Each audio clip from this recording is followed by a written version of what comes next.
తీసుకుందాం. యోహాను సువార్త 17వ అధ్యాయము. యోహాను సువార్త 17వ అధ్యాయం 20 నుండి 23 వచనాలు. 20 నుండి 23 వచనాలు మనం ధ్యానం చేసుకున్నాం ఈ దినం.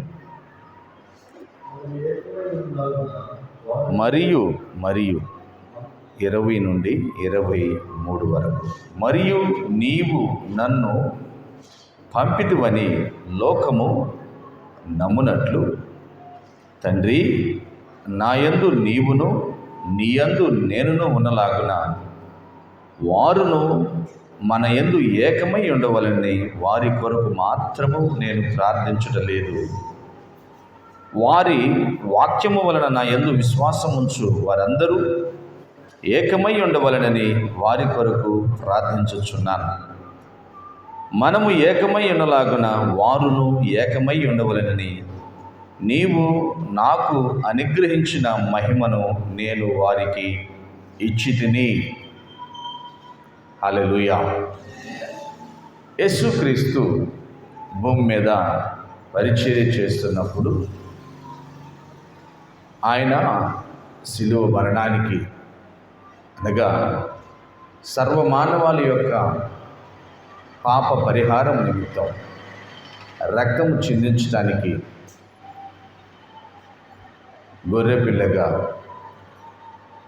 వధింపబడటానికి సిద్ధమవుతున్న సమయంలో అందరి కొరకు ప్రార్థన చేస్తున్నాడు. ఆయన ప్రార్థనలో అంటే యేసుక్రీస్తు యొక్క ప్రార్థనలో ముఖ్య విషయాలని మనం ఈరోజు ధ్యానం చేసుకున్నాం. ఏంటి ఆయన ప్రార్థనలో ముఖ్యమైన విషయాలంటే, అందరూ కలిసి ఉండాలి, ఏకమై ఉండాలి, ఏకముగా ఉండాలి. ఎందుకు అంటే నేను నా తండ్రి కలిసి ఉన్నాం, ఏకమై ఉన్నాం. మేము ఎలాగా ఏకమై ఉన్నామో అలాగే క్రీస్తు యేసునందున్న ప్రతి ఒక్కరూ ఏకమై ఉండాలి, ఏకముగా ఉండాలి, ఐక్యమత్యంతో ఉండాలి. ఈ ప్రార్థన తండ్రికి యేసుక్రీస్తు వారు చేస్తున్నాడు. దేవుడు జవాబు ఇచ్చాడు. ఈ ప్రార్థనకు బదులు దయచేశాడు. ఆ ప్రార్థన ఎంత ఉన్నతంగా ఉందో చూడండి. అదే యోహాను సువార్త 11వ అధ్యాయం 42వ వచనంలో మనం చూస్తే 42వ వచనం, నీవు ఎల్లప్పుడూ నా మనవి వినుచున్నావని నేను ఎరుగుదును, కానీ నీవు నన్ను పంపితివని చుట్టూ నిలిచి ఉన్న ఈ జనసమూహము నమ్మునట్లు వారి నిమిత్తమై ఈ మాట చెప్పితిన నేను. ఆయన ప్రార్థన ఎందుకు చేస్తున్నాడు అంటే, ఆయన ఏదైనా భూమి మీద చేయడానికి శక్తి కలిగిన వాడు, ఆధిపత్యం కలిగిన వాడు. అయినప్పటికీ తాను తగ్గించుకుని ప్రార్థన చేస్తున్నాడు. అదొక మాదిరి జీవితాన్ని మనకు చూపిస్తూ ఉన్నాడు.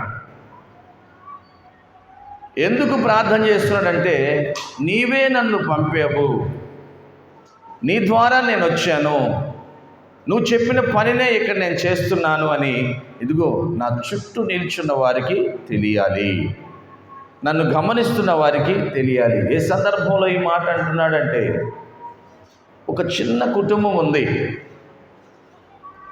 ఆ కుటుంబంలో ఒక సహోదరుడు, ఇద్దరు సహోదరులు, అంటే ఇద్దరు స్త్రీలు, ఒక పురుషుడు, అంటే అన్న అక్క చెల్లెళ్ళు అన్నమాట. ఈ కుటుంబంలో తన సహోదరుడు, తన తమ్ముడు రోగి అయి చనిపోయాడు. రోగిగా ఉన్నప్పుడు యేసుక్రీస్తు కబురు పెట్టారు, యేసుక్రీస్తు రాలేదు. రాలేదు.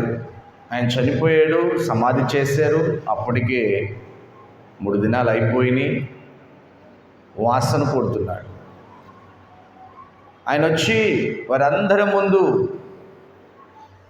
మీరు నమ్మితే దేవుని మహిమను చూడలేరా అని అంటున్నాడు. చూస్తారు.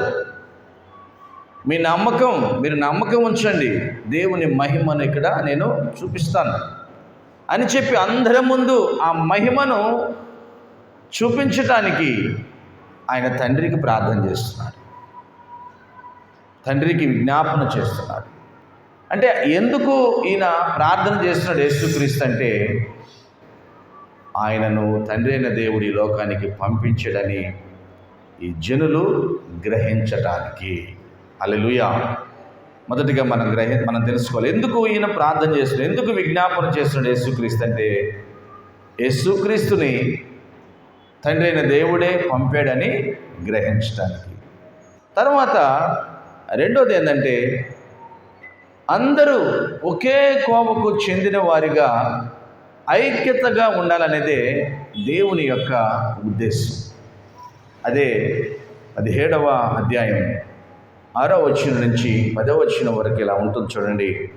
లోకము నుండి నీవు నాకు అనుగ్రహించిన మనుషులను నీ నామమును ప్రత్యక్షపరచితిని, వారు నీవారై ఉండిరి, నీవు వారిని నాకు అనుగ్రహించితివి.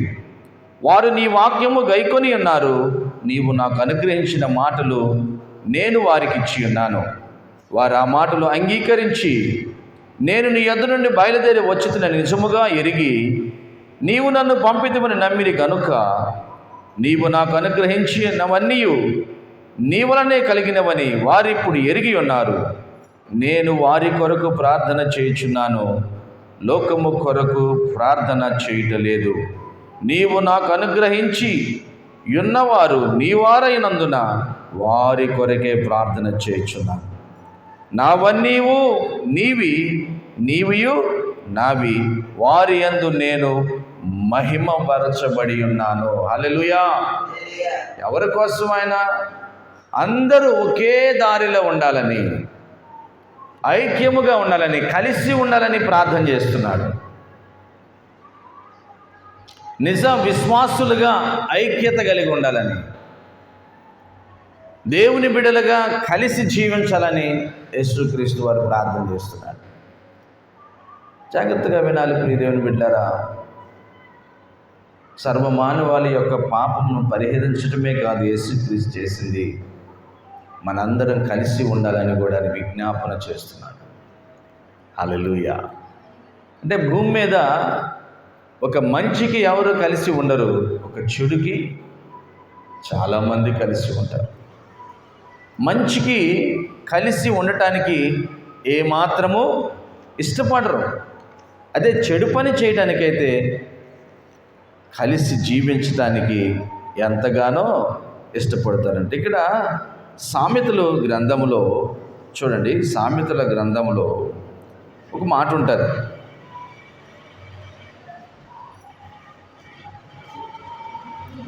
ఒకటవ అధ్యాయము 12వ వచనం, పాతాళము మనుషులను మృంగివేయినట్లు వారు జీవముతోనే మృంగివేయుదురు, సమాధిలోనికి దిగువారు మృంగిపడినట్లు వారి పూర్ణ బలముతో నుండగా మనము వారిని మృంగివేయదము రమ్ము అని వారు చెప్పుకొందురు అంటారు. ఎవరు? కొందరు దేవునికి వ్యతిరేకంగా కలిసి, పాతాళం ఎలాగైతే మింగివేస్తుందో దేవుణ్ణి కలిగిన వారిని కూడా మనం అలాగే మింగివేద్దాం రండి.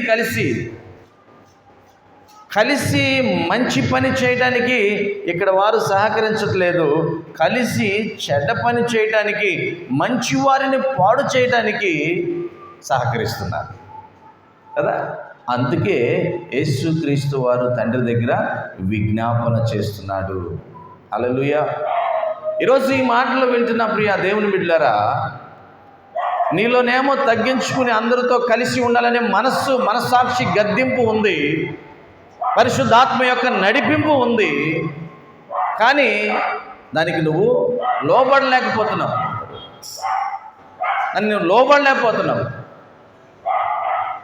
ఎందుకు అంటే నిన్ను అనేక మంది బలత్కారంగా పట్టుకుని వాళ్ళని పాడు చేద్దాం అని చెప్పి నిన్ను ప్రేరేపిస్తున్నారు కనుక. వాస్తవానికి నువ్వు దేవుని బిడ్డగా ఉండి దేవుని అంగీకరించి అందరితో కలిసి ఉండాలి. ఈ భూమి మీద ఎంత జీవితం, ఎంతకాలం బ్రతుకుతాం?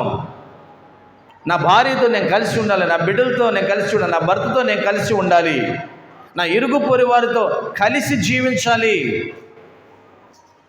ఈ ప్రాణం ఎప్పుడు ఉంటుందో, ఈ సంపద ఎప్పుడు ఉంటుందో, ఈ విలాసవంతమైన జీవితం ఎంతకాలం ఉంటుందో, కానీ ఇరుగు పొరుగు వారితో సంతోషంగా ఐక్యతగా ఉంటే దేవుడు నన్ను ఆశీర్వదిస్తాడు, నా జీవితం గురించి పరలోకమందున దేవుడు ఆనందిస్తాడు అని కొందరు అభిప్రాయపడుతున్నప్పటికీ చుట్టూ ఉన్న దుష్టులు, చుట్టూ ఉన్న సాతాను సంబంధమైన జనులు వారి ఐక్యతను ఏం చేస్తారు? పాడు చేస్తారంట.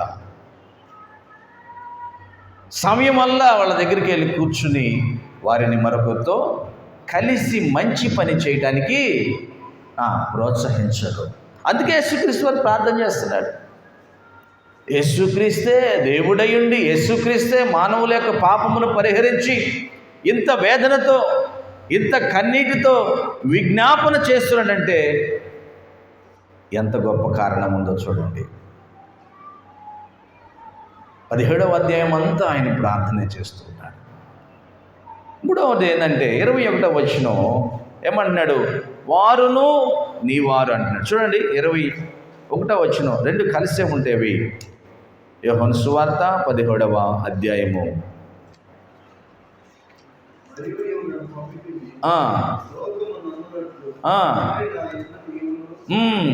నాయందు నీవును నీయందు నేనును ఏకమై ఉండవలని వారి కొరకు మాత్రము నేను ప్రార్థించటలేదు.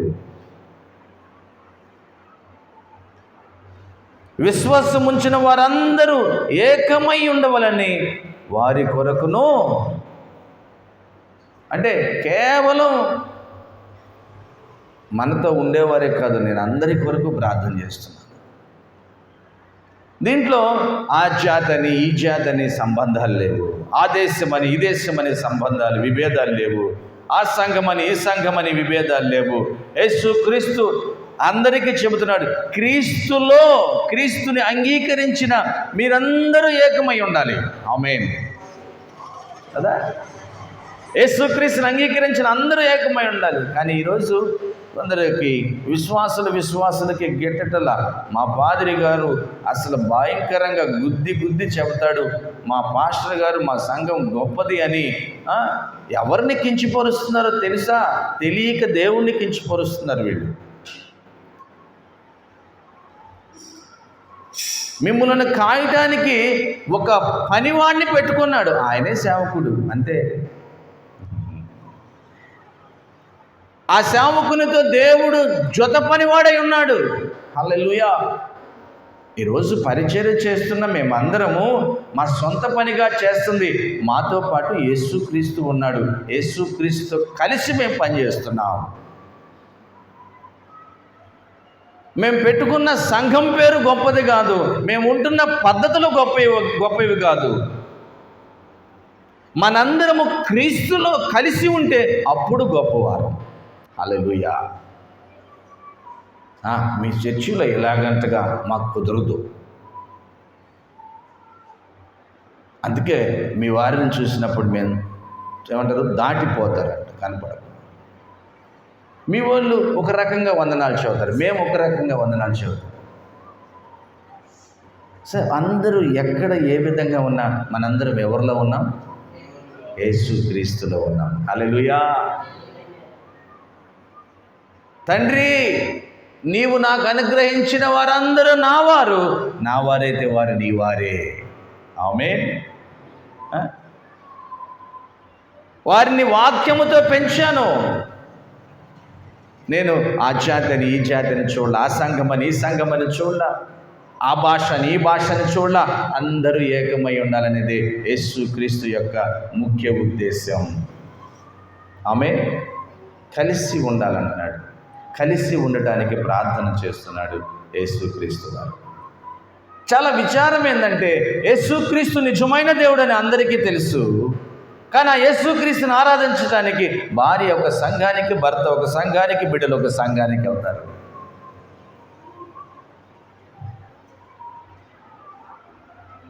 సరే వెళితే వెళ్ళారు, అందరూ క్రీస్తుని ఆరాధిస్తున్నారు, మంచిది, దేవునికి మహిమ కలుగును గాక.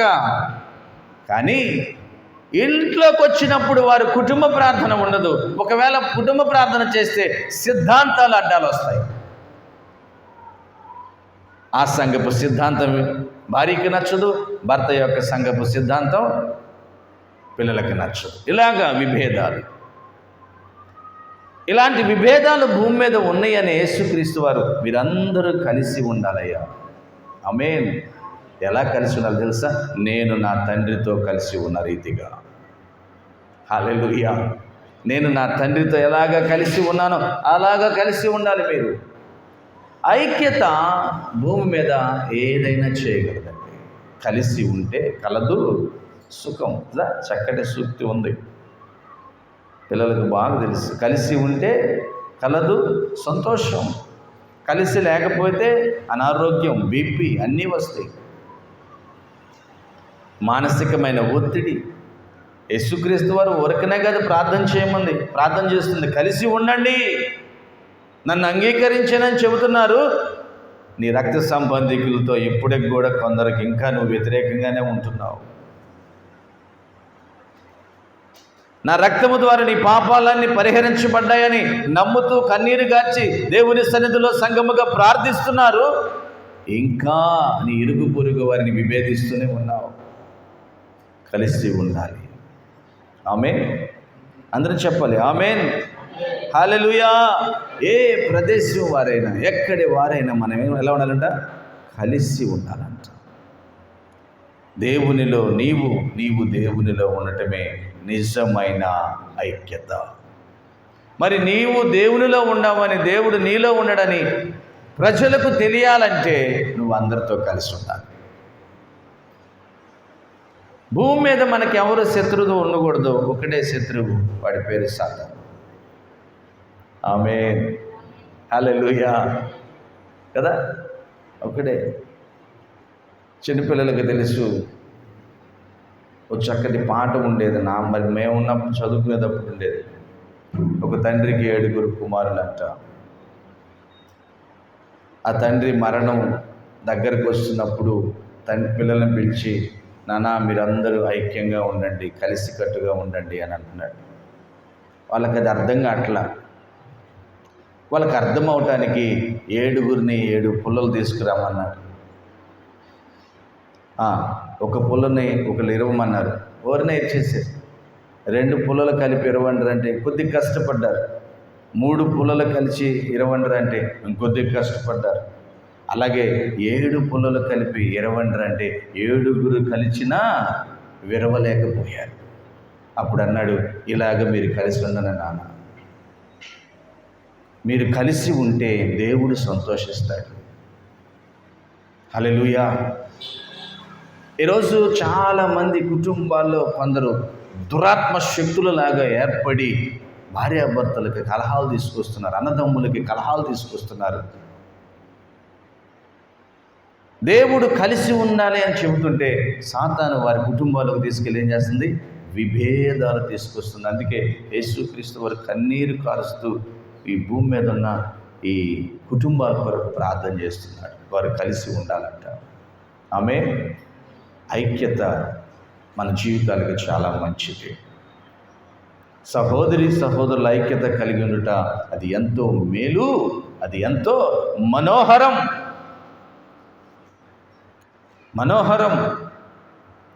ఈ మధ్యకాలంలో మనందరం చూస్తున్నాం, ఏదైనా ఫంక్షన్లకు వెళ్ళినప్పుడు, పార్టీలకు వెళ్ళినప్పుడు కొంతమంది అన్నదమ్ములు కలిసి ఫోటోలు దిగుతున్నారు. ఎంత సంతోషపడతారో అప్పుడు. చిన్న ఫోటోకి అక్క చెల్లెలు కలిసి ఫోటోలు దిగుతున్నారు, ఎంత సంతోషపడతారో ఆ ఒక్క ఫోటోకి. ఆ ఫోటో తీసుకుని వెళ్ళిన తర్వాత ఆ ఫోటోని పరీక్షించి చూస్తారు, ఎవరి ముఖం ఎలా ఉందా అని. పరీక్షను చూసిన తర్వాత కొన్ని ముఖాలు వికారంగా కనపడితే దీనికి నాతో నిలబడి ఫోటో దిగటం ఇష్టం లేదు, అందుకే ఎలా ఉంది. వీడికి నాతో దిగి నిలబడి ఫోటో దిగటం ఇష్టం లేదు, అందుకే వీడి మొహం ఇలా ఉంది అని చెప్పి మళ్ళీ విమర్శించుకుంటూ ఉంటారు. 1-2 నిమిషాలు కలిసి ఫోటో మాత్రమే దిగుతున్నారు, తర్వాత జీవితం అంతా విమర్శించుకుంటున్నారు. అదా ఐక్యత? అదా సహవాసం? అదా ప్రేమ? యేసుక్రీస్తు కోరుకుంటుంది అదేనా? కాదు ప్రియ దేవుని బిడ్డారా. యేసుక్రీస్తు నేను తండ్రితో ఎలాగ ఉన్నాను, నేను మీతో ఎలా కలిసి ఉన్నానో మీరు కూడా ఒకరి ఎడల ఒకరు అటువంటి ఐక్యం కలిసి జీవించేవారిగా ఉండండి, సమాధానం కలిగి ఉండండి, ప్రేమ కలిగి ఉండండి. యేసుక్రీస్తే ప్రార్థన చేస్తున్నాడండి. ఆమె ఎప్పుడైనా ప్రార్థన చేసావా, నా శత్రువు నాతో కలుపు ప్రభు అని? ప్రభు ఆమె ఎప్పుడూ నన్ను తిడుతూనే ఉంది, ఆమె నోరు అదుపు చేసి ఆమె నా మిత్రురాలుగా మార్చు ప్రభు అని నువ్వు ఎన్నడైనా ప్రార్థన చేసావా సహోదరి? ఆ దుర్మార్గుడు నన్ను ఎప్పుడు చూసినా తిడుతూనే ఉంటాడు, బూతులు మాట్లాడతాడు, నాకు ఎప్పుడు వెనకుండి గొయ్యలు తవ్వుతూ ఉంటాడు, అతనితో నేను కలిసి జీవించాలి, అతనితో నేను స్నేహం చేయాలి, అటువంటి ఐక్యం, అటువంటి యూనిటీ అతనితో నాకు దయచేయి ప్రభు అని నువ్వు ప్రార్థన చేసావా? నువ్వు అలాగ ప్రార్థన చేస్తుంటే నిజంగా నువ్వు క్రీస్తుతో ఉన్నవాడివే. హల్లెలూయా. నిజంగా నువ్వు క్రీస్తులో ఉన్నవాడివే. అదే యేసుక్రీస్తు కోరుకుంటున్నాడు, కలిసి జీవించాలంట. ఆమేన్. అందరం చెప్దాం హల్లెలూయా, హల్లెలూయా. విశ్వాసులందరూ యేసుక్రీస్తులో ఐక్యము కలిగి ఉండాలంట. చూడండి, రోమీయులకు రాసిన పత్రిక 6వ అధ్యాయము 5వ వచనం. రోమీయులకు రాసిన పత్రిక 6వ అధ్యాయము 5వ వచనం చదవండమ్మా. మరియు ఆయనతో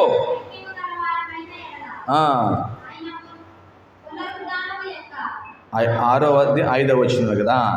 ఆయన మరియు ఆయన మరణము యొక్క సాదృశ్యమందు ఆయనతో ఐక్యము గలవారమైన ఎడల ఆయన పునరుద్ధానము యొక్క సాదృశ్యమందును ఆయనతో ఐక్యము గలవారమై ఉంటామంట. హల్లెలూయా.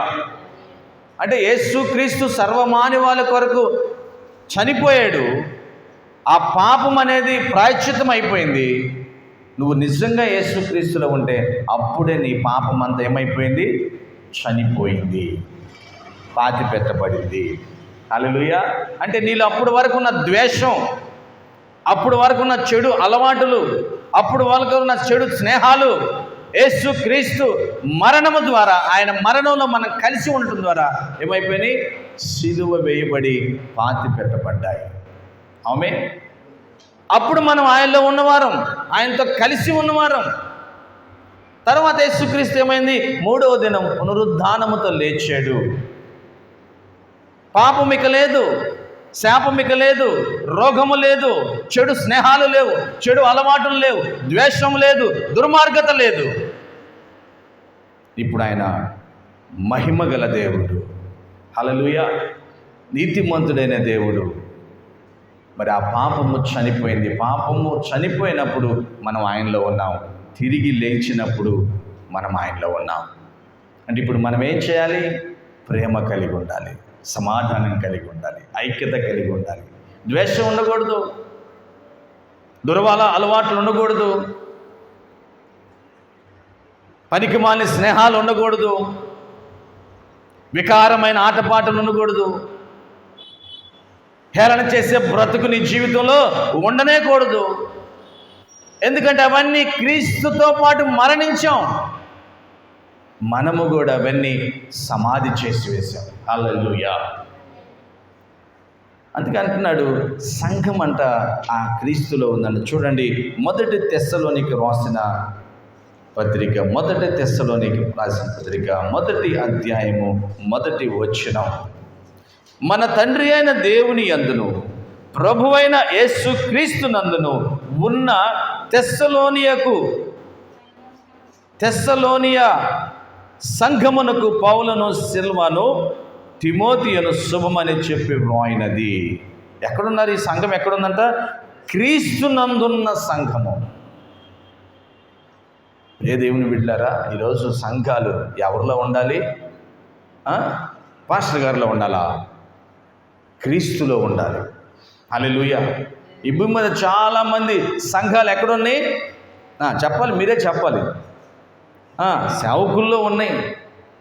అంటే సేవకుడు ఎక్కడున్నాడో మరి? ఇది విమర్శించడం కానీ గ్రహింపు రావడానికి ఈ మాటలు చెబుతున్నారు. ఎవరైనా ఎవరిలో ఉండాలి? క్రీస్తులో ఉండాలి. తెస్సలోనిక సంఘము క్రీస్తులో ఉందని పౌలు శుభమని చెప్పు రాస్తున్నాడంట. హల్లెలూయా. మరి ఈ మాటలు వింటున్న ప్రియ దేవుని బిడ్డలారా, మనము సంఘముగా క్రీస్తులో ఉండాలి, ఉండేవారిగా జీవించాలి. ఆమేన్. అందరూ చెబుదాం హల్లెలూయా. దేవుడు మనకిచ్చిన ఆ మహిమను మనం బయట కనపరిచేవారిగా ఉండాలి. దేవుడు మనకు ఒక మహిమనిచ్చాడు. ఆ ఘనతను మనం కనపరిచేవారిగా ఉండాలి. చూడండి, కొలస్సీయులకు రాసిన పత్రిక 3వ అధ్యాయం 3వ వచనం.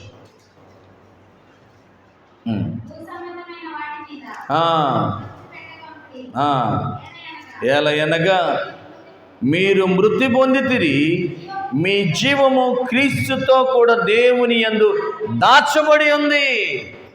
ఇంకా పైనుంచి చదివితే, పైనున్న వాటి మీదనే కానీ భూ సంబంధమైన వాటి మీద మీరు ఏమి తిందుమా, ఏమి ధరించుకుందామా, ఏమి ఆనందించుదమా అని. అవన్నీ ఎక్కడి? చెప్పాలి, ఎక్కడి? భూ సంబంధమైనవి. ఇవన్నీ కావాలని యేసుక్రీస్తుకు తెలుసు, ఇవన్నీ నీకు కావాలని ఆయనకు తెలుసు. కానీ మొదటిగా మనం ఏం చేయాలి? చెప్పాలి. ఎక్కడ క్లియర్గా ఉంది, అక్కడ చక్కగా వ్రాయబడి ఉంది. మీ జీవము క్రీస్తుతో కూడా దేవుని యందు దాచబడి ఉందంట. మీరు మరణించారు. ఆమేన్. క్రీస్తునందు విశ్వాసులు, సంఘములో ఉన్న విశ్వాసులు, క్రీస్తును అంగీకరించిన బిడ్డలు, పాపము మరణించింది. ఇప్పుడు మీ జీవం ఎవరిలో ఉంది? యేసుక్రీస్తులో. మరి ఎక్కడ వెతుకుతున్నారు?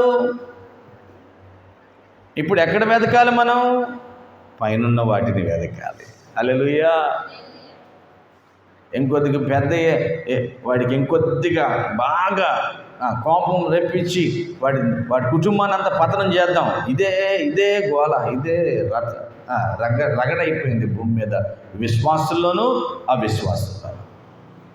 యేసుక్రీస్తు వారు కన్నీరు కార్చల్లా ప్రార్థన చేస్తాడు, క్రీస్తులో ఉన్న మీరందరూ ఏకమై ఉండాలి, సంఘము క్రీస్తులో ఉండాలి. హల్లెలూయా. అందరూ చెప్దాం హల్లెలూయా. ప్రియ దేవుని బిడ్డలారా, లోకము మనల్ని నమ్మేలా నీవు యేసుక్రీస్తులో ఐక్యం అవ్వాలి.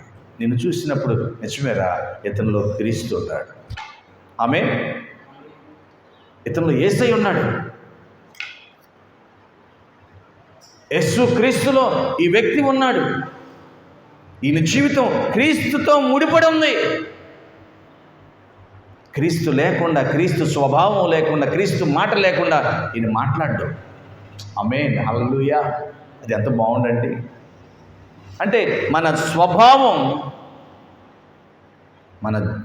మనలో ఉన్న జీవాన్ని బట్టి మారిపోవాలి. ఇప్పుడు మనం ఎవరిలో ఉన్నాం? మనలో క్రీస్తు జీవం ఉంది. అంటే మనం ఎటువంటి స్వభావం కలిగి ఉండాలి? ప్రేమ, ఓర్చుకునే మనస్సు, సహించే హృదయం. హల్లెలూయా. ప్రేమించి ప్రయత్నిస్తూ ఉంటే సర్వరోగ నివారణ జరుగుతుంది. ఆమేన్. వ్యాధే ఉండదు మనకి, బాధే ఉండదు మనకి, నెమ్మదిగా ఉంటాం. ఎందుకంటే క్రీస్తు ప్రేమతో మన హృదయము నింపబడుతుంది కాబట్టి. హల్లెలూయా. నా గిన్నె నిండి పొర్లుచుందంట. దేనితో నిండాలి? అహంకారంతోనా, దుఃఖంతోనా, ద్వేషంతోనా, దుర్మార్గముతోనా, పాపంతోనా? కాదండి. యేసుక్రీస్తు యొక్క ప్రేమతో మన హృదయం నింపబడాలి. అది పొంగి కుటుంబాలు దాటి పొరలాలి. హల్లెలూయా. నా కుటుంబం వరకే కాదు, యేసుక్రీస్తు ప్రేమ నా కుటుంబం నుంచి పొంగి పక్క కుటుంబాలకి, నా రక్త సంబంధికులకి అది కలిసే విధంగా పొరలాలి. వింటున్నారా? దేవుడే మనతో మాట్లాడతాడు. యేసయ్య నన్ను ప్రేమించలేదా? యేసయ్య నిన్ను ప్రేమించలేదు. ఎంత ప్రేమించాడు చెప్పగలవా నువ్వు? ఆకాశము కంటే ఎత్తైనది, సముద్రము కంటే లోతైనది. ఎంత ప్రేమ అండి! ఆకాశము కంటే ఎత్తైన ప్రేమ, సముద్రము కంటే. మరి ఎంత ప్రేమను ఆయన యొద్ద నుంచి పొందుకున్నాం. ఆయన కోరుకుంటుంది, నీ పక్క వాడిని ప్రేమించు, నీ కుటుంబాన్ని ప్రేమించు. నేను నీ కోసం మరణించినప్పుడు నీలో ఉన్న పాపం మరణించింది, నీలో ఉన్న శాపం మరణించింది, నీలో ఉన్న చెడు అలవాట్లు మరణించాయి, ద్వేషం, దుర్మార్గత మరణించింది. ఇప్పుడేముంది? క్రీస్తు జీవం నీలో ఉంది. ఇప్పుడు నీ దగ్గర హద్దుతో కూడిన ప్రేమ కాదు, హద్దులు లేని ప్రేమ నీ హృదయంలో ఉండాలి. ఆమేన్. అంతకంటే ఎక్కువగా మాట్లాడకూడదులే, అంతకంటే ఎక్కువగా వారితో ఉండకూడదులే. చెడు పనులు చేసేటప్పుడు ఉండకూడదు, వ్యసనపు ఆలోచన చేసేటప్పుడు ఉండకూడదు.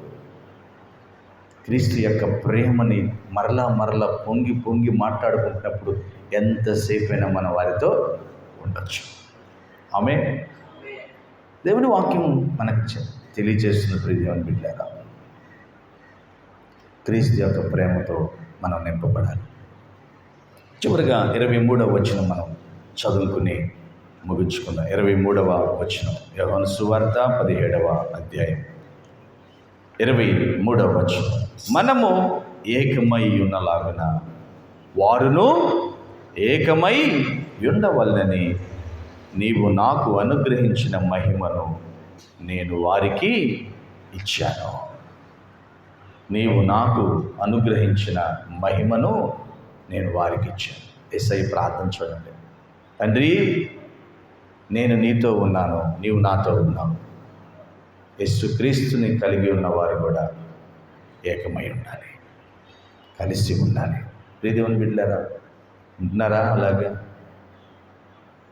బైబిల్ చదివేవారు, ప్రార్థనకి వెళ్ళేవారు,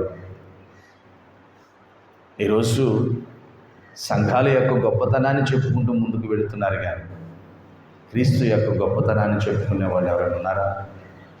క్రీస్తు యొక్క ప్రేమను నీ ఎదురులా చూపించే వాళ్ళు ఎవరైనా కనపడుతున్నారా?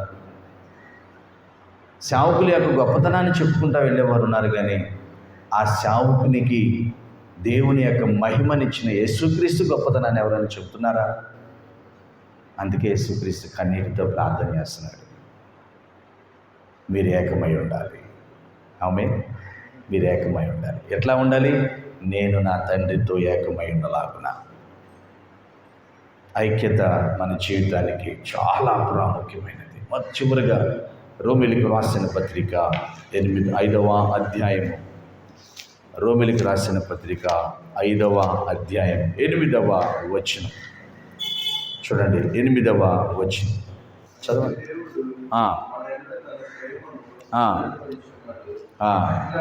ఎట్లనగా నీవింకను పాపులై ఉండగానే క్రీస్తు మన కొరకు చనిపోయాను. చాలామంది అంటారు, నేను ఎంతగానో ప్రేమిస్తున్నాను బ్రదర్, వాళ్ళే నన్ను ప్రేమించట్లా. నేను ఎంతగానో ఓర్చుకుంటున్నాను, సహిస్తున్నాను, ఆమె ఏందో పొద్దుగా నన్ను చూసినప్పుడల్లా చెలరేగిపోతుంది, తట్టుకోలేకపోతున్నాను, అందుకని నేను ఆమెను ప్రేమించలేకపోతున్నాను.